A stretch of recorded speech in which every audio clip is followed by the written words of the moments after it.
ပရိသတ်များအားလုံးမင်္ဂလာပါရှင်ပရိသတ်များအားလုံးကိုကျမတို့ရဲ့ Concept YouTube Channel ကနေပြန်လည်ကြိုဆိုလိုက်ပါတယ်ရှင်နေ့စဉ်နေ့တိုင်းမှာစိတ်လှုပ်ရှားပွဲကောင်းသလိုပရိသတ်များရဲ့အကြိုက်နဲ့ထပ်တူကြစေမယ်ဇလန်းကောင်းလေးများကိုတင်ဆက်ပေးလျက်ရှိနေပါတယ်ရှင်ဒီကနေ့တင်ဆက်မယ့်ဇလန်းလေးကတော့စာရေးဆရာအက္ခစောရေးသားထားတဲ့မာယာများတဲ့ဖုတ်ကောင်းဆိုတဲ့ဇလန်းတွေလေးပဲဖြစ်ပါတယ်ရှင်စာရေးဆရာအက္ခစောကိုလည်းအထူးချစ်ခင်လေးစားပါတယ်ရှင်ဒီကနေ့ရဲ့ဇလန်းလေးမစတင်ခင်မှာကျမတို့ရဲ့ channel လေးကို like and subscribe လေးနှိပ်ထားပေးဖို့တောင်းဆိုပါရစေရှင်ဇလန်းသစ်တွေတင်တိုင်းသိရှိစေဖို့အတွက်ဘေးနားမှာရှိတဲ့အချက်ပေးခေါင်းလောင်းလေးကိုတစ်ချက်နှိပ်ထားပေးပါရှင်ကျေးဇူးတင်ပါတယ်ရှင်မခင်ချားတို့စီးနေလာတဲ့လူနာတင်ကားလေးဟာမီးစုံပွင့်ပြီးအတန်ကျဲလောင်စွာအောင်မြေကကားလမ်းမကြီးတိုင်းလှင်းမြစွာမောင်းနေလို့လာလေတယ်။မိုးရင်မိုးကတပွဲပွဲကျနေပြီ။ကတ္တရာလမ်းမတွေပေါ်မှာမိုးရေတွေကဟိုတကွက်ဒီတကွက်နဲ့အိုင်ထုံးလို့နေပါတယ်။ညနာနေပြီးမို့ကားလမ်းနှစ်ဘေးမှာရှိတဲ့ဆိုင်ကန်းတွေလူနေအိမ်တွေဟာတိတ်ဆိတ်လျက်ရှိနေပါတယ်။အပြင်မှာမိုးရသွန်းနေတယ်လို့လူနာတင်ကားတွင်မှာလဲအဲကုန်းလေးအေးပေးဆက်ဖွင့်ထားတာကြောင့်အေးစိတ်လို့နေပါတယ်။ဒါပေမဲ့လည်းအဲ့ဒီအေးဆက်မှုကမခင်ကြရင်တွင်တောက်လောင်နေတဲ့တောကပူမီကိုတော့မအေးမြစေနိုင်ပါဘူးမခင်ကြဟာကားတွင်းလိုက်ပါလာတဲ့လူမမာဖခင်ကြီးရဲ့လက်ကိုကိုင်ရင်စိုးရိမ်တော့ကများစွာနဲ့လိုက်ပါခဲ့ခြင်းဖြစ်တယ်လူနာကယောဂကျွမ်းနေပါပြီကင်ဆာဆဲတွေကဖြစ်ချက်နေရတယ်မဟုတ်ပဲတခြားကိုလက်အင်ကစိတ်ပိုင်းတွေကိုပါပြန့်နှံ့သွားပြီမို့လူနာကိုဆေးပြင်းတွေနဲ့ကူတာတဲ့တက်တောင့်တက်တာဖြစ်အောင်ထားတာအကောင်းဆုံးပါပဲဆရာဝန်ပြောလိုက်တဲ့စကားက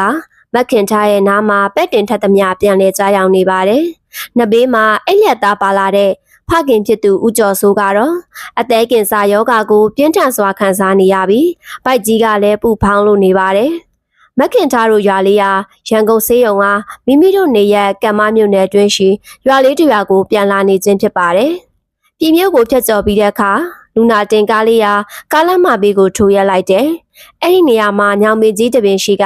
ညောင်ပင်နဲ့မလတ်မကန့်မှာတော့ညလုံးပေါက်ဖွင့်ထားတဲ့လက်ဖက်ရည်ဆိုင်အရက်ဆိုင်နဲ့ကုန်းရဆိုင်တွေရှိနေတယ်။လူနာတင်ကားလေးကိုညောင်ပင်အောက်မှာထိုးရက်လိုက်ပြီးကားပေါ်ကရင်ကူကကားအောက်ကိုပြေးဆင်းသွားလေတယ်။အဲ့ဒီအချိန်တပွဲပွဲကျနေတဲ့မိုးကတဝုံဝုံနဲ့တဲထန်စွာရွာချလိုက်တယ်။မခင်သားကကားကောင်းကန်းကိုကြည့်လိုက်ရင်ဘာဖြစ်တာလဲရှင့်ကိုရစကျင်နေလို့ကိုစင်းဝယ်တာပါအမရဲ့ခဏလေးပါနော်အဲ့ဒီချိန်မက်ခင်ထားနောက်ကျောကိုမိုးတက်လေးတစ်ချက်လာတိုက်လေးရကြောပြင်တစ်ခုလုံးအေးစိတ်သွားပြီးချမ်းတုံတက်သွားလေတယ်အလုံးပိတ်ကအဲကုန်းဖွင့်မောင်းနေလာတဲ့ကားအတွင်းကိုလေအေးတစ်ချက်ဝင်လာတာကိုမက်ခင်ထားအံ့ဩသွားမိတယ်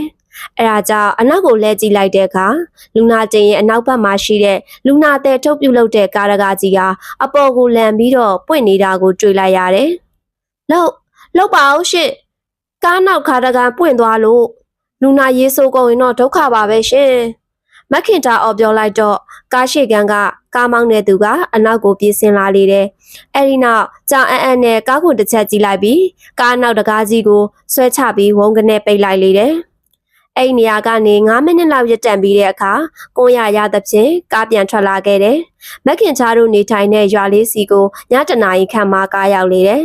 မခင်သားတို့နေထိုင်တဲ့ရွာလေးဟာကားလမ်းမကြီးနှစ်ဘေးမှာမေးတင်ပြီးတည်ရှိနေလို့စီကားတဲ့ရွာလေးလည်းဖြစ်တယ်။ရွာလို့ခေါ်ကြပြီးမဲ့လဲရွာမကမျိုးမကြဖြစ်နေတယ်။မခင်သားတို့အိမ်ကကားလမ်းနှစ်ဘေးကနေအနှဲငယ်ဝင်ရပါတယ်။အိမ်ရောက်တဲ့အခါလူနာကိုချလိုက်ပြီးလူနာတင်ကားကိုပြန်လွှတ်လိုက်တယ်။မခင်သားတို့အိမ်မှာလူတွေစုံနေကြတယ်။မခင်သားတို့မောင်နှမတွေနဲ့ဆွေမျိုးတွေလည်းရောက်ရှိနေကြတယ်။မခင်သားဘေးဦးကျော်စိုးရဲ့အခြေအနေကတိတ်မကောင်းတာမို့အိမ်မှာမိသားစုတွေကပြင်ဆင်တဲ့ကိစ္စတွေကိုကြိုတင်ပြင်ဆင်နေကြတာဖြစ်တယ်။မခင်သားတို့မှာညီကိုမောင်နှမ9ယောက်ရှိတယ်။အကြီးဆုံးအကိုကြီးကကိုကျော်မိုးဖြစ်ပြီးရွာမှာမူလွန်ကျောင်းမှာပင်ကျောင်းဆရာဖြစ်တာဝန်ထမ်းဆောင်နေတယ်။အကိုကြီးရဲ့အောက်ကမခင်သားဖြစ်ပြီးမခင်သားအောက်မှာတော့ညီမတစ်ယောက်နဲ့မောင်2ယောက်ရှိတယ်။မောင်2ယောက်ကနိုင်ငံသားမှာအလုပ်သွားရောက်လုပ်ကိုင်နေတာမို့လောလောဆယ်မှာမောင်နှမ3ယောက်သားရှိတယ်။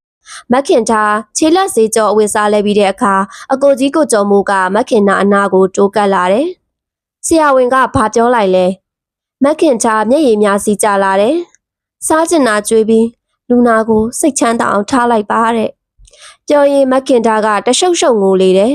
ကိုကျော်မိုးကအိတ်ရှိကိုထွက်လာခဲ့ပြီးလူနာကတင်မှာတင်ထားတဲ့ဖခင်ကြီးနာကိုကတ်လိုက်တယ်။အဖေမောနေလာရင်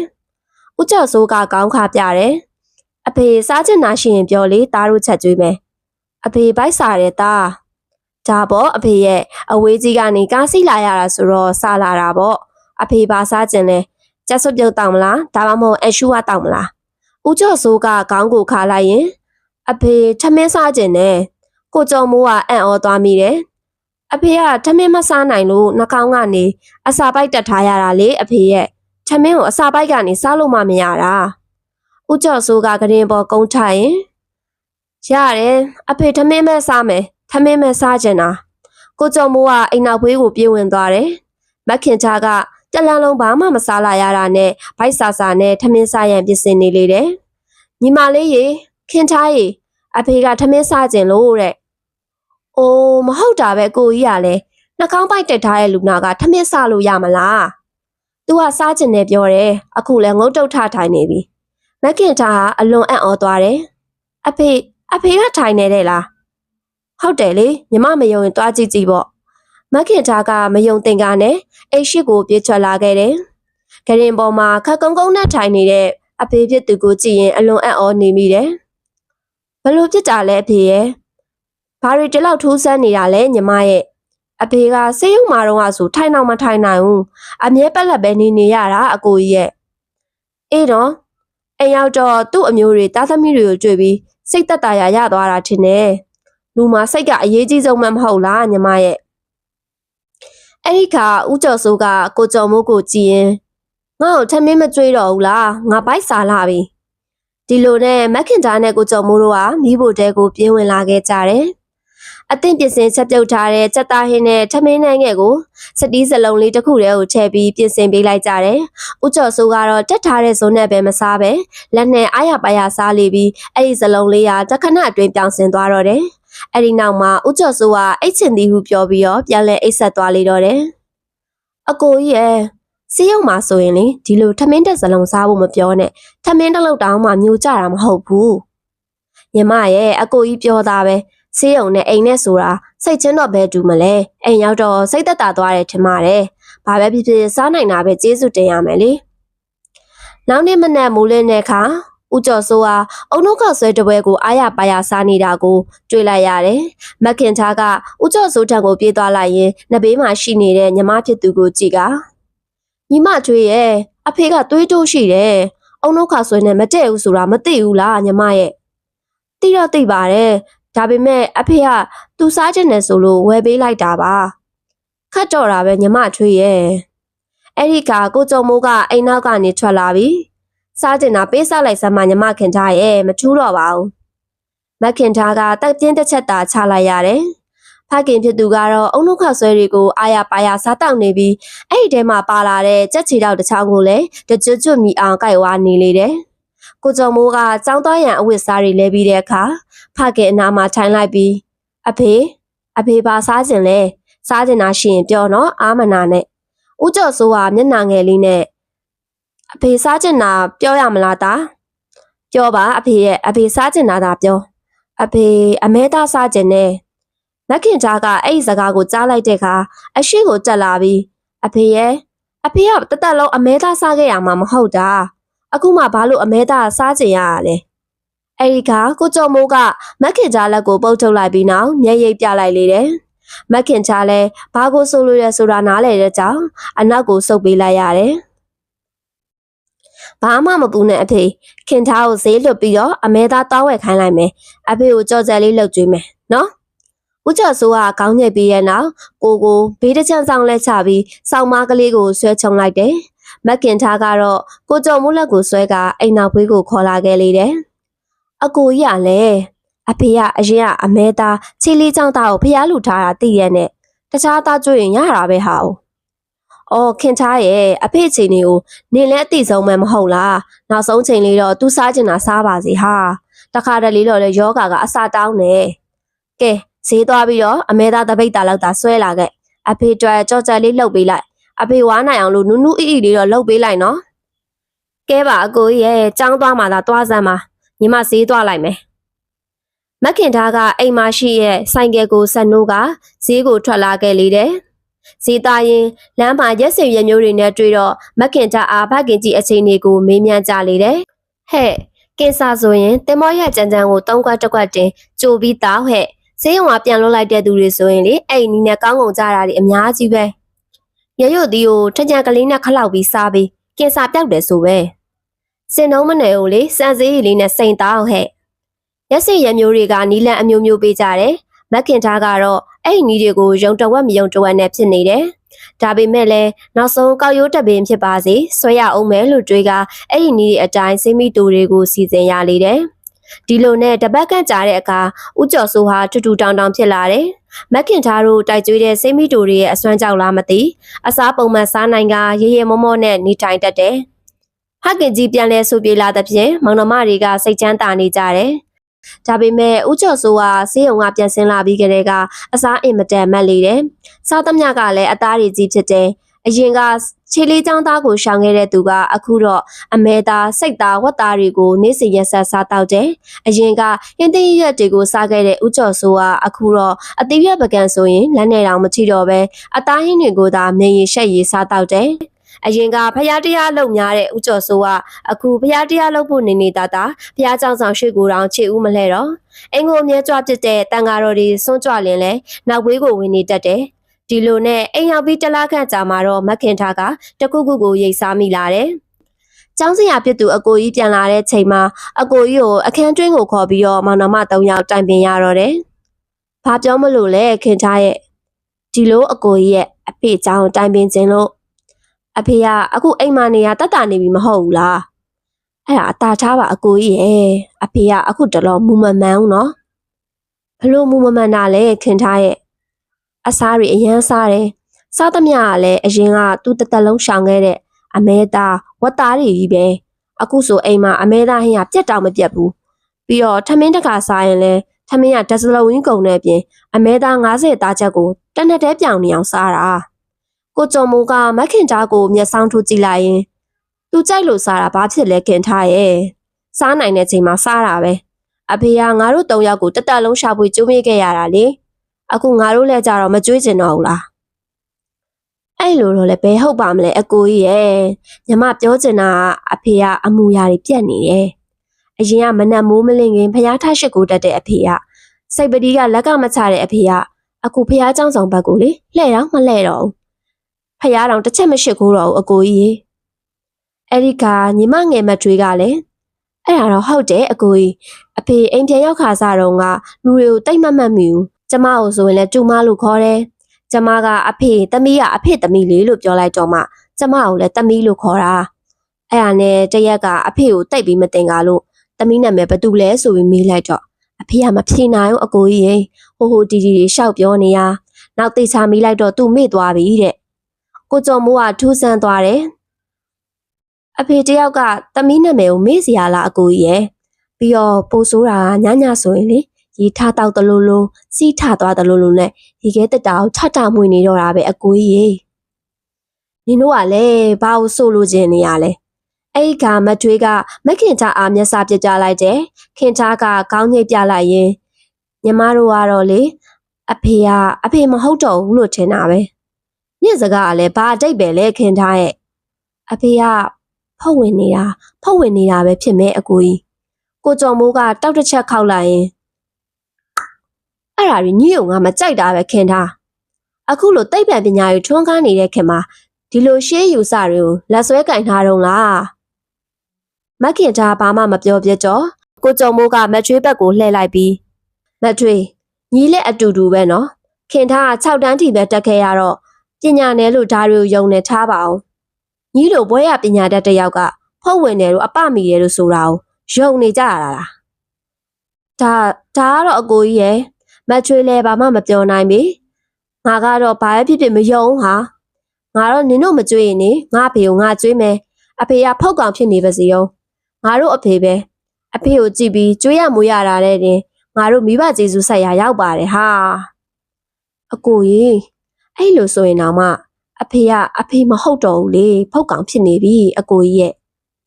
ငါရှင်းအောင်ပြောပြီးပြီနော်ခင်ဗျာအဖေကဖောက်ကောင်ဆိုရင်တော့အဖေရုပ်ကိုကြည့်ပြီးတော့ အဖေကိုကျွေးတာမွေးတာမိဘကိုကျွေးတာနဲ့အတူတူပဲဒီမှာညီတို့နှစ်ယောက်နော်အဖေကိုဖောက်ထုတ်ဖို့ပါဖို့မတွေးကြနဲ့ငါကြားလို့ကတော့ညီတို့နားမယ်တာမှတ်အဲ့ဒီအခါအခန်းဝကိုဦးကျော်စိုးရောက်လာတယ်ဦးကျော်စိုးမျက်လုံးကြီးကပြူးချောင်နေပြီးအလွန်ခြောက်ခြားနေပုံရတယ်ဘာကွမင်းတို့ကငါ့ကိုဖောက်ဝင်နေတယ်ဆိုပြီးဖောက်ထုတ်ကြမလို့လားမဟုတ်ပါဘူးအဖေရဲ့မဟုတ်ဘူးနော်အဲ့လိုတော့မလုပ်ကြပါနဲ့ကွာငါဖောက်ဝင်နေတာမဟုတ်ပါဘူးကွငါဖောက်မဝင်ပါဘူးမင်းတို့ဖောက်ထုတ်ရင်ငါသေမှာကွပြောရင်ဆိုရင်ဦးကျော်စိုးကငိုလေတော့တယ်ကိုကျော်မိုးကဦးကျော်စိုးကိုပြေးဖွေးဖတ်လိုက်ပြီးအိတ်ရှိကိုပြန်ခေါ်သွားလေတယ်ခင်ချားနဲ့မထွေးတို့နှစ်ယောက်ကတော့တယောက်မျက်နှာတယောက်ကြည့်လျက်အမဘယ်လိုလုပ်ကြမလဲအကိုကြီးကအသိခောက်ကအဝင်နဲ့နေတဲ့မထွေးရေညအตาကြည့်နေစမ်းအဖေဖောက်ဝင်နေရဆိုအောင်ငါကိုယ်တိုင်တက်တည်ရှာပြမယ်အကိုကြီးသိအောင်ငါပြမယ်မခင်သားကတော့လွယ်လွယ်နဲ့အလျှော့မပေးဘူးအဖေထမင်းစားရအောင်အဖေနောက်တနေ့နေ့လယ်ပိုင်းမှာမခင်သားကထမင်းပွဲပြင်ဆင်ပေးလိုက်တယ်အဲ့ဒီအခါခေါင်းမီးချုံပြီးအိတ်နေတဲ့ဦးကျော်စိုးကထလာပြီးထမင်းဝိုင်းမှာထိုင်လိုက်တယ်ထမင်းဝိုင်းကိုတစ်ချက်ဝေးဝဲကြည့်လိုက်ပြီးတဲ့နောက်ဟာဘယ်မှာလဲအမဲသားဘယ်မှာလဲဝတ်သားဘာဟင်းမှလည်းမပါကြပါလားဟာဟင်းက3မျိုးတောင်ရှိပါတယ်အဖေရဲ့ဟောဒီမှာကစုံရိုးဒီနဲ့ကမွန်းကျင်ရွက်ကိုပစုံလေးနဲ့ချက်ထားတယ်နောက်ပြီးတော့ရွှေပြုံသီးဟင်းဖလန်ထောင်မွေးလေးကြော်တယ်ငပိရေကောင်းကောင်းဖြော်ပြီးတို့စီရလည်းအစုံပါပဲအဖေရဲ့ဦးကျော်စိုးကခေါင်းကိုတွတ်ခိုင်းမစားဘူးငါဒါရီမစားဘူးငါ့ကိုအမဲသားပဲကြွေးအမဲသားပဲကြွေးစမ်းပါအိုးအဖေဘယ်လိုပြောနေရလဲသမီးတို့ကနေ့တိုင်းအတိုင်းစားရအောင်လဲချမ်းသာနေရမဟုတ်ဘူးအဖေကိုရှေ့မှာစိတ်ကူးခဲ့တဲ့စိတ်တွေကလည်းရှိသေးတယ်ဒါတော့နိုင်ငံသားရောက်နေတဲ့မောင်နှမတွေကထောက်ပံ့ပေးနေလို့အသက်ရှူချောင်းနေတာတခါတလေလဲအသေးရွယ်လေးပါလေးလဲစားအောင်မှာပေါ့အဖေရဲ့မစားဘူးငါမစားဘူးညီတို့ပဲစားကြဦးကျော်စိုးကပြောဆိုရင်ကတင်ပေါ်ကိုတက်ကထုံးစံတိုင်းခေါင်းမှုချုံပြီးအိတ်နေတော့တယ်မထွေးကမခင်သားကိုတစ်ချက်ကြည့်ပြီးခေါင်းညိတ်ပြလိုက်တယ်ပြဿနာကညနေမှတက်တော့တယ်အကိုကြီးပြန်လာတဲ့အခါဦးကျော်စိုးကကလေးငယ်တပွဲငိုကြွေးပြီးတိုင်တန်းနေတော့တယ်တားရီတားကြီးရီငါ့ကိုလေဂျင်းတို့ညီမတွေကထမင်းမကြွေးကြဘူးကွကိုကျော်မိုးကမခင်သားကိုလှမ်းကြည့်လိုက်ပြီးအဖေပြောတာတကယ်လားခင်သားအဖေမဟုတ်တာမပြောနဲ့နော်အဖေကိုသမီးကထမင်းနှစ်ချိန်တိတိတောင်ပြင်ကျွေးခဲ့တာလေအဖေကစားမှမစားတာနင်တို့ကြွေးရလဲကြည့်အောင်လေအသားရင်မပါပဲအသေးရွက်တွေနဲ့ကြွေးရအောင်အသားမပါရင်ငါမှမစားတတ်တော့ညီတို့လည်းသိနေရသားနဲ့ကိုကျော်မိုးကမခင်သားကိုကြည့်ရင်နင်တို့ဘလို့လုံးလိုက်တာလဲအဖေစားချင်တာချက်ကြွေးမှာပေါ့အကိုကြီးကပါဇက်လေးနဲ့ပဲချက်ကြွေးခိုင်းနေရနော်အဖေကတနေ့ကိုအသားတစ်ပိတ်တာလောက်တယောက်တည်းစားနေတာအကိုကြီးအဲ့ဒါကိုသိရလားအခုအိမ်ရဲ့စီးပွားရေးချိန်တွေကလည်းမဟန်တော့ဘူး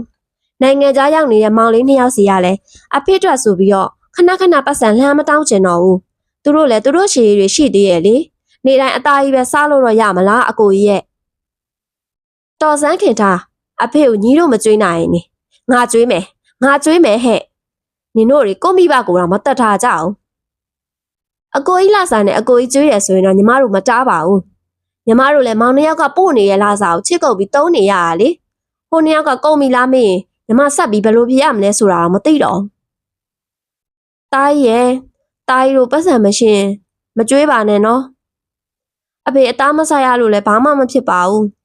ကိုကျော်စိုးကမျက်နှာငယ်လေးနဲ့ကိုကျော်မိုးအားပြောဆိုနေလေတယ်ကိုကျော်မိုးကတော့ဖခင်ဖြစ်သူကိုကြည့်ရင်တနာနေမိတယ်မခင်ချာကတော့ဦးကျော်စိုးတရုပ်ဆောင်နေတာကိုကြည့်ရင်ဖခင်ဖြစ်သူကိုတသက်နဲ့တကူပထမဆုံးအကြိမ်မြင်ကပ်မိနေခြင်းဖြစ်တယ်ကိုကျော်မိုးကအိမ်ပေါ်ကရုတ်တရက်ဆင်းသွားပြီးခဏအကြာပြန်ရောက်လာတော့လက်ထဲမှာကျွတ်ကျွတ်အိတ်လေးတစ်လုံးပါလာတယ်အမဲသားဟင်းတွေကိုအပြင်မှာတောင်းဝယ်လာခြင်းဖြစ်တယ်အဲ့ဒီအမဲသားဟင်းကိုဦးကျော်စိုးကိုကြွေးတဲ့အခါဦးကျော်စိုးဟာထမင်းအိုဘေးချကအငမ်းမရစားတောက်နေတော့တယ်စားတောက်နေရင်ထမင်းနှလုံးချက်လဲပြောင်စင်သွားလေတော့တယ်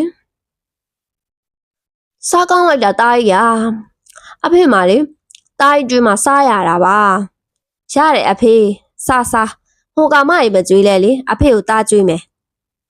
မခင်သားကအဲ့ဒီဖြစ်ကိုစက်မကြည့်ကျင်တော့တာနဲ့အိတ်ခမ်းထဲသို့ဝင်လာပြီးကတင်ပေါ်မှာထိုးအိတ်ချလိုက်တော့တယ် မက်ခင်တာနာတွင်အိုးခွက်တံများကိုကြားလိုက်ရတာကြောင့်မက်ခင်တာလန်နိုးသွားတယ်။အချိန်ကည12နာရီကျော်နေပြီဖြစ်တယ်။အကိုကြီးနဲ့စိတ်ဆိုးပြီးညစာမစားပဲအိတ်ချလိုက်တာမို့အခုချိန်မှာဘိုက်ကစားလောင်နေလေပြီ။ဒီလိုနဲ့အိတ်ခမ်းတွင်းကနေထွက်လာပြီးအိမ်နောက်ဝေးကိုဝင်ရန်ပြင်ဆင်လိုက်တယ်။အဲ့ဒီချိန်မှာမိဖို့ကန်ထဲမှာရှိတဲ့ဖခင်ဖြစ်သူကိုလှမ်းတွေးလိုက်ရတော့တယ်။ဦးကျော်စိုးကရေခဲတက်တာတကားကိုဆွဲဖွင့်ကလှန်လောရှာဖွေနေတယ်။မနက်ပြန်ချက်ပြုတ်ရန်အတွက်စီစဉ်ထားတဲ့ကြက်သားစိတ်အစိမ်းစလုံးကြီးကိုယူပြီးအိမ်နောက်ဝေးကိုဆင်းသွားတယ်။မက်ခင်တာကလည်းအတန်မပေးပဲအနောက်ကတိုးတိုးတိတ်တိတ်လိုက်လာခဲ့တယ်။အိမ်နောက်ဝေးတကားကိုဖွင့်လိုက်ပြီးနောက်အိမ်သားသားရဲ့ဘက်ကိုတအူးတဲ့ဆင်းသွားပြန်တယ်။တစ်ပင်တပင်အောက်ရောက်တဲ့အခါမှာလက်ထဲကကြက်သားစလုံးကြီးကိုမြေပေါ်သို့တွန်းချလိုက်လေတယ်။အဲ့ဒီကတစ်ပင်ပေါ်ကအနက်ရောင်ကောင်ကြီးနှစ်ကောင်ဆင်းလာပြီးကြက်သားစိမ့်တွေကိုလက်နဲ့ကောက်ပြီးစားတောက်နေကြတယ်။အိမ်သာသားရဲ့လမ်းမှာအလင်းရောင်ရစေရန်မိတချောင်းထွန်းထားတော့အဲ့ဒီဖြစ်ကိုမက်ခင်တာတယောက်တဲတဲကွဲကွဲမြင်နေရတယ်။ဒီမှာနေရတာအမေအဆင်ပြေတယ်သားတို့သမီးတို့ဦးကျော်စိုးရဲ့အတန်ကမိမကြီးတန်ဖြစ်နေလေတယ်။မက်ခင်တာအန်အော်ဘီဟာကနေអော်လိုက်မိတယ်။မက်ခင်တာတန်ကိုကြားလိုက်ရတဲ့အတွက်ဦးကျော်စိုးရောတရေကြီးနှစ်ကောင်ကပါခြာကနေလှည့်ကြည့်တယ်။မက်ခင်တာကလည်းအိမ်နောက်ဘေးတကားအကွယ်ကိုအမြန်ပုံးလိုက်ရတယ်။အတန်ထွက်မှာဆိုတာကြောင့်ပါဇက်ကိုလက်နဲ့ပိတ်ထားမိတယ်။ဒီအိမ်ကတားကြီးဆိုတဲ့လူကတိတ်သဘောကောင်းတာပဲကွ။အမေတောင်ဒီမနေနဲ့သူ့ကိုချစ်လာပြီ။အတန်ကခဏတိတ်သွားပြန်တယ်။ဒီအိမ်ကလူတွေကိုရှင်းထုတ်ပြီးရင်တားတို့သမီးတို့ဝင်နေလို့ရပြီ။ဒါဆိုရင်အမေတို့ချေအမေတို့လက်ဖြစ်ပြီးအမေတို့စားကျင်တာတွေစားရတော့မှာ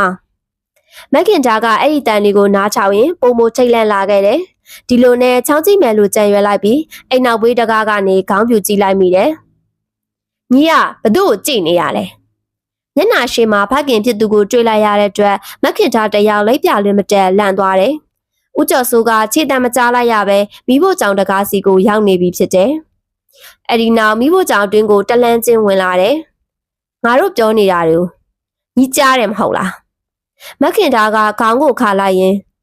ဘာပဲဖြစ်ဖြစ်ငါရင်ရှင်းရမယ့်လူကနင်းပဲ။ဦးကျော်စိုးကပြောပြီးနောက်မက်ခင်တာလက်ဘင်းကိုပြင်းညှစ်တော့တယ်။မက်ခင်တာကလက်ဘင်းညှစ်ခံရပြီးနောက်မိဖို့ကြောင်နရံနဲ့ပြေးတိုက်သွားတော့တယ်။ဦးကျော်စိုးလက်တွေကိုရုန်းကန်နေပေမဲ့ဦးကျော်စိုးဟာအလွန်တမာနေတာကြောင့်ရုန်းကန်လို့မရပေ။ဦးကျော်စိုးရဲ့မျက်လုံးတွေဟာအနီရောင်ဆူဆူရှာရှာလင်းလက်ပြီးမျက်နှာကြီးကလည်းတရေကြီးတစ်ကောင်နဲ့တူနေတယ်။ညီရများငါ့ကိုဖောက်ကောင်ပါညာနဲ့အေးညီကိုတတ်ပြီးတော့လေငါသမီးကိုညီကိုတဲ့ကိုထဲ့ပြစ်မယ်။မိဖို့ကြောင့်တကားအပြင်ဘက်မှာအနက်ရောင်ကောင်ကြီးနှစ်ကောင်ကပြူတစ်လုံနေတယ်။မက်ခင်ထားလဲကြည့်ရင်ကြံရမရတော့တာမို့လက်ရံမှာချိတ်ဆဲထားတဲ့တာလီတာကိုဆွဲပြုတ်ယူလိုက်ပြီးဦးကျော်စိုးရဲ့ရင်ဝါကိုထိုးလိုက်လေတော့တယ်။ဦးကျော်စိုးကအလွန်နာကျင်စွာအော်ဟစ်ရင်အနောက်ကိုပြေးဆုပ်သွားလေတော့တယ်။မက်ခင်ထားကဓားကိုကြစ်ပါအောင်ဆုပ်ကိုင်းပြီးဦးကျော်စိုးကိုထပ်မံထိုးရန်ကြံစီလိုက်ချိန်မှာပဲမိဖို့ကန်အတွင်းမှာမိများလင်းထိန်သွားတော့တယ်။ခင်ထားနင်တာပါလောက်တာလဲကိုကျော်မိုးကပြေးဝင်လာပြီးမက်ခင်ထားကိုဖမ်းချုပ်လိုက်တယ်။မက်ခင်ထားလက်တွင်ကဓားကိုလည်းပုတ်ထုတ်လိုက်ရာဓားကကျမ်းပြင်ပေါ်ကိုကျသွားလေတယ်။မက်ခင်ထားကတော့အယူမကြီးတစ်ယောက်လိုစပင်းနေဖွာလန်ကျဲနေပြီ။တတ်မဲကောင်မနင့်ငါတတ်မဲနင်ကများငါ့ကိုရာဆဆအဲ့ဒီကဦးကျော်စိုးမျက်နှာကပုံစံပြောင်းလဲသွားတယ်။အပြစ်မရှိတဲ့ကလေးတစ်ယောက်လိုမျက်နှာဖြစ်သွားပြီးကိုကျော်မိုးကိုကြည့်လိုက်တယ်။တာကြီးရောက်လာတာအချိန်မီလို့သာပေါ့တာရဲ့မဟုတ်ရင်လေခင်ထားလက်ချက်နဲ့အဖေတိတ်နေလောက်ပြီဟဲ့ဖောက်ကောင်မညီမာယာမများနဲ့နော်နင်တက်တိရှင်အခုငါနဲ့တွေ့မယ်ခင်ထားညီဘလို့ဖြစ်နေရလဲမိဘကိုနင်ကဓာတ်နဲ့ကင်ပြီးတတ်ဖို့တောင်လုပ်နေပါလားညီကန်ကြီးထိုင်မှာမကြောက်ဘူးလားဘာမိပါလဲဒီလူကြီးကဖုတ်တောင်မှဖုတ်ကောင်မအကိုကြီးရဲ့ကိုကျော်မိုးကမက်ခင်ထားရဲ့ပါပြင်ကိုအာပြင်းနဲ့ရိုက်ထဲလိုက်တယ်အတိတ်တရားရှိစမ်းခင်ထားမိဘကိုနင်ပြန်တက်ရင်နင်အစာတသက်ဖြစ်လိုက်မယ်နော်ငရဲအိုးမှာဂျိုးကတ်လိုက်မယ်ကောင်မဦးကျော်စိုးကငိုယိုလျက်အဖေဘာမှမလုပ်ပါဘူးတာကြီးအိမ်နောက်ဘေးကအတန်ကြားလို့ကြောင်နေများဟင်းခိုးစားတာလားဆိုပြီးထကြည့်တာပါတာကြီးရဲ့မတ်တွေးတယောက်ကပါမက်ခင်ထားကိုမုန်းတိရဲ့အကြည့်နဲ့ကြည့်ရင်ဘာပဲဖြစ်ဖြစ်အမမှားတယ်ဘလို့ပဲဖြစ်ဖြစ်လေကို့ဖေကိုဖောက်ကောင်ဆိုပြီးတတ်ဖို့လောက်တာတော့အမမှားတယ်ဟဲ့မတ်ထွေးနင်ကပါငါ့ကိုမယုံတော့ဘူးလားမတ်ထွေးကဘာမှမပြောဘဲတပတ်တိုးလက်ကမတ်တက်ရက်နေတယ်မက်ခင်ထားကငိုယိုလျက်ရှင်ဘက်ကိုလက်နဲ့ထုကအေးပါသူတော်ကောင်းကြီးတွေရဲ့ငါလူယုံမာမကြီးပါကို့ဖေကိုဓာတ်နဲ့ထိုးဖို့လုပ်တဲ့လူယုံမာမကြီးပါ အဲ့တော့လေနင်တို့လိုသူ့တော်ကောင်းနေနဲ့မနေရဲပါဘူးဟဲ့ငါဆင်းမယ်ငါအိမ်ပေါ်ကဆင်းမယ်မခင်သားကပြောရင်းဆိုရင်အိမ်ပေါ်မှပြေးဆင်းလာခဲ့တယ်စိတ်ကပူတူနေတာကြောင့်ဖနှက်ပင်မစီးမိပေညတစ်ကောင်ချိန်ကြီးမို့မခင်သားကိုတွေ့ကြတဲ့ခွေးတွေကဝိုင်းဟောင်ကြလေတယ်မခင်သားတယောက်တည်းကတ္တရာလမ်းမပေါ်မှာပြေးလွှားနေတယ်နင့်ဖြစ်ကလည်းမလွယ်ပါလားခင်သားရညာအိမ်မင်းကြီးကိုရောက်လာတဲ့မခင်သားကိုကြည့်ရင်မမွန်တယောက်ပြောဆိုလိုက်မိတယ်မခင်သားကတော့သူ့ရှိမှခြာထားတဲ့တောက်ရီခွက်ကိုအကုန်မောချတောက်လိုက်တယ်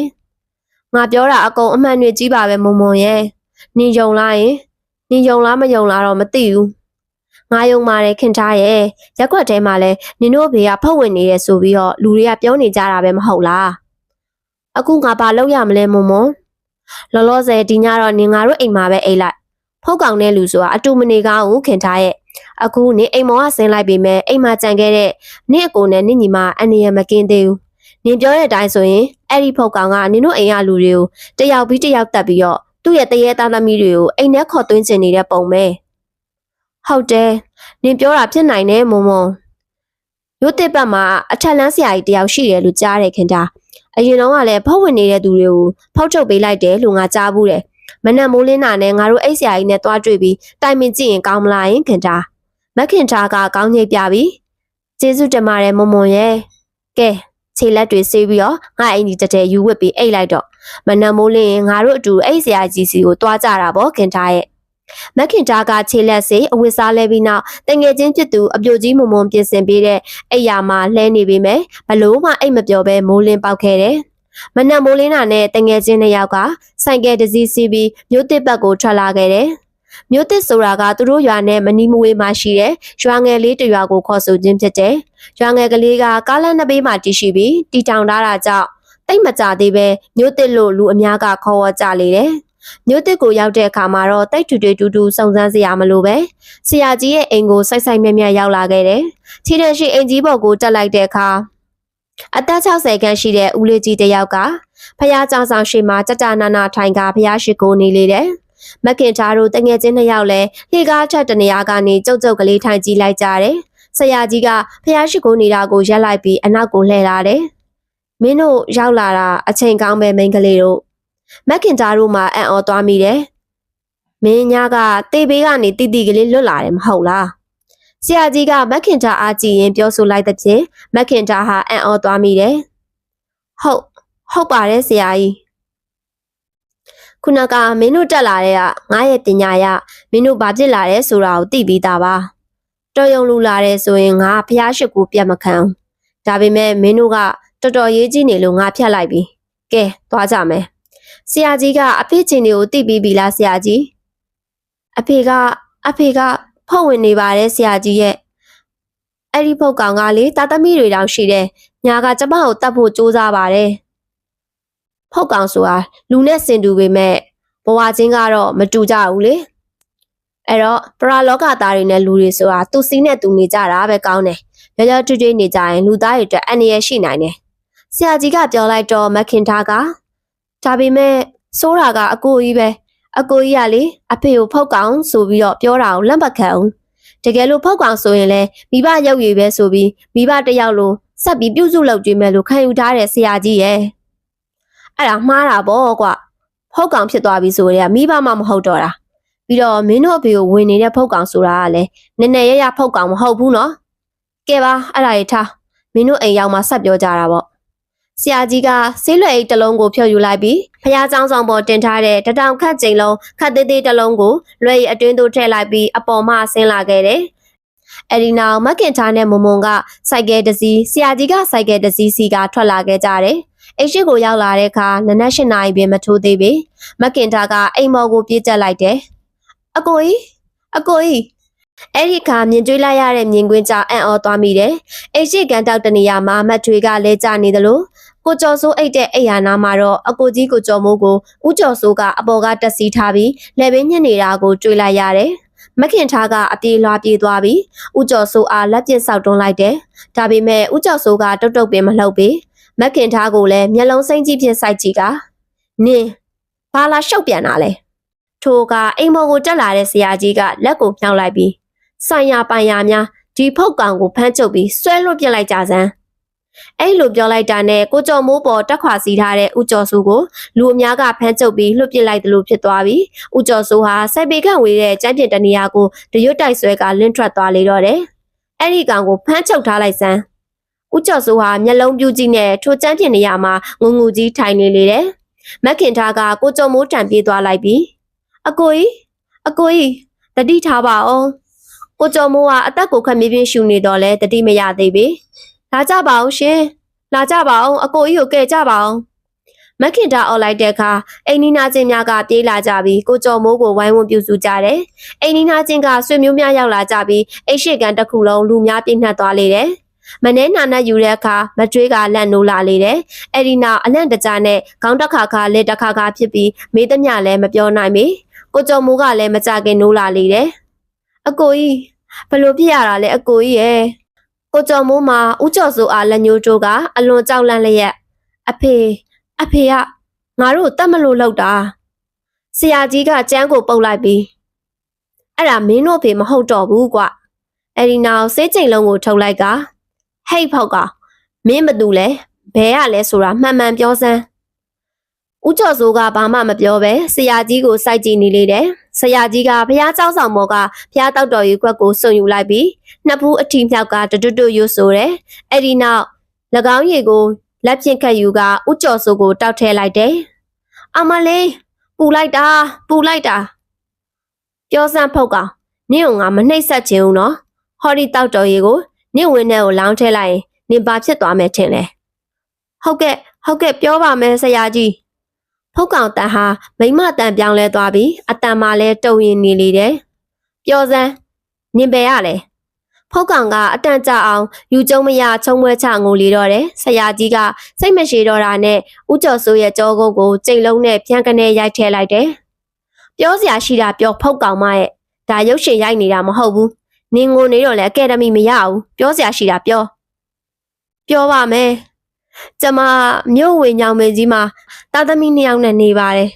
သူတို့ဖေကိုအိမ်ပြန်ခေါ်လာတော့လမ်းမှာအသက်ပါမလာတော့ဘူးသူတို့ကညောင်မေအောက်ရက်လိုက်တဲ့ချိန်ကျမသူတို့အဖေကိုယ်တည်းကိုမတိမသားလေးဝင်လိုက်တာပါဒါပဲလားရေသူတို့အိမ်မှာနေရတာပျော်လို့ကျမတာသမီ2ယောက်ကိုလည်းဒီအိမ်ထဲကိုခေါ်သွင်းဖို့စူးစမ်းခဲ့တာပါနင်ကဘလို့ခေါ်သွင်းကျင်တာလဲဒီအိမ်ကလူတွေကိုတတ်ပြီးတော့တာသမီ2ယောက်ကိုထဲ့မလို့ပါညာကဟိုမိန်းကလေးကိုကျမတို့လုံနေတာကိုသိသွားလို့သူ့ကိုလည်းပင်ညစ်တတ်မလို့လောက်ခဲ့ပါသေးတယ်ဆရာကြီးကတပ်ပြင်းချလိုက်ပြီးနင်တို့တွေအားလေနှိတ်ကြတဲ့ဘဝကိုရောက်နေတာတော့မှအမြင်မှန်မရပဲမကောင်းမှုတွေကိုထပ်ပြီးကျိုးလွန်ကြသေးရနော်နင်တို့မကြောက်ကြဘူးလားမှားပါတယ်ဆရာကြီးရဲ့ကျမတို့မှားပါတယ်ကျမတို့ခွင့်လွတ်ပါရှင်မရိုက်ပါနဲ့နော်အောင်မညီတို့ကလှုပ်ချင်တာလှုပ်ပြီးတော့ငါခွင့်လွတ်ရအောင်ငါသူတော်စင်မဟုတ်ဘူးလှုပ်တုံးကလှုပ်ပြီးတော့ကိုယ်လည်းကြတော့ခံရမှာကြောက်နေရလားဆရာကြီးကလက်တစ်ဖက်ကိုမြောက်လိုက်ပြီးနင့်ကိုမှတ်သွားအောင်ကြောတရားရင်တရားချိန်နဲ့နှက်ပြီးရွာတော်ရှင်လက်ကိုအပ်မယ်ဟဲ့ဆရာကြီးပြောလိုက်ပြီးမကြခင်မှာဦးကျော်စိုးတယောက်အော်ဟစ်ကကြော့ကော့နေအောင်ခံနေရတော့တယ်ကြည့်နေသူသားကလည်းဘာမှမမြင်တွေ့ရတော့လဲဦးကျော်စိုးကတော့အတော်နာကျင်ကအခမ်းရခတ်နေပုံရတယ်အော်ဟစ်ပြီးတဲ့နောက်ဦးကျော်စိုးကခေါင်းငိုက်ဆိုင်ကျသွားပြီးငုံငူကြီးထိုင်နေလေတယ်ဆရာကြီးကဦးကျော်စိုးနှစ်ဖူးကိုလက်ဖြင့်ပုတ်လိုက်တဲ့အခါဦးကျော်စိုးဟာဒုံကနေပက်လက်လန်လဲကျသွားတယ်အဲ့ဒီနောက်လူသေးကောင်ကြီးဖြစ်ပြောင်းလဲသွားတော့တယ်နင်တို့ဖေကိုအခုချက်ချင်းပဲမြေချဖို့လို့မဟုတ်ရင်နေ့လယ်လောက်ဆိုရင်ပုတ်ပွားပြီးတော့ကင်လို့မရဘူးဖြစ်သွားလိမ့်မယ်ဆရာကြီးပြောတဲ့အတိုင်းနာရီကူညီမှုအသင်းကိုခေါ်ကအားချင်းစီစဉ်ရတော့တယ်ဆရာကြီးဟာပြီးတဲ့အခါအိမ်ပေါ်မှာဆင်းသွားလေတယ်မက်ခင်တာတို့ကပညာကျေးပူဇော်တော့လဲသုံးပုံတစ်ပုံခန့်သာယူဆောင်ကပြန်သွားလေတယ်အဲ့လိုနဲ့ဦးကျော်စိုးရဲ့နာရီကိုရက်ွက်အတွင်းကျင်းပကြလေတယ်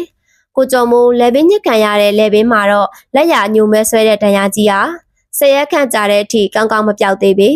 မက်ခင်တာတို့ဟာနောက်နောက်အကြောင်းရှိ၍အဲ့ဒီညောင်မေကြီးအောက်ကဖြတ်တန်းရတဲ့အချိန်တိုင်းကြက်သေးမွေးညင်းများထားရသလိုဖခင်ဖြစ်သူဦးကျော်စိုးနဲ့မာယာများတဲ့ဖုတ်ကောင်အကြောင်းကိုလည်းကြုံကြိုက်တဲ့အခါတိုင်းတတိယနေစေဖြစ်ပါတော့တယ်။ဒီကနေ့ရဲ့ဇာတ်လမ်းလေးကတော့ဒီမှာပဲပြီးဆုံးသွားခဲ့ပါပြီ။အခုလိုမျိုးအချိန်ပေးပြီးနားဆင်ပေးခဲ့တဲ့ပရိသတ်တယောက်ချင်းစီကိုအထူးပင်ကျေးဇူးတင်ရှိပါတယ်ရှင်။ နောက်နေ့တွေမှာလည်းဇလန်းကောင်းလေးများစွာကိုတစ်ဆက်ပေးအောင်မှာဖြစ်တဲ့အတွက်ပရိသတ်များအားလုံးကစောင့်မျှော်အားပေးနားဆင်ပေးကြပါအောင်ရှင်ကျေးဇူးတင်ပါတယ်ရှင်